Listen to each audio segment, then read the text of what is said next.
So we have 11 of these trays. So I'm going to start transferring them now. So this is one of the crates that has been drying in, and I'm going to move some in here, and some other ones I'll put in the net. The nets you can buy from any garden centre.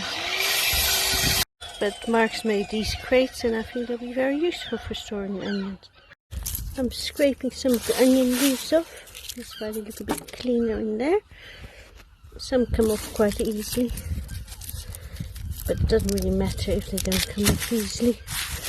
See this one, nice clean onion. So I decided to store the onions in the homemade boxes Mark made, and I've got 4 of them in here, all fairly cleaned off. Nice sizes, some big ones, some smaller ones, and I've got another box that I use first, so I don't have to keep going in this cupboard.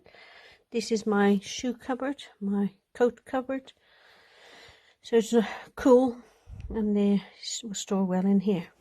My other box, this is close to the kitchen, so I can just go in and grab these. And here's my smaller ones. I didn't have a huge crop of red ones, but that's how the gardening goes, isn't it? So, but I think we'll have enough for probably 9 months. So that'll be good. And yeah, I'm very happy with the crop. But I haven't weighed how much we've had in weight, just in volume.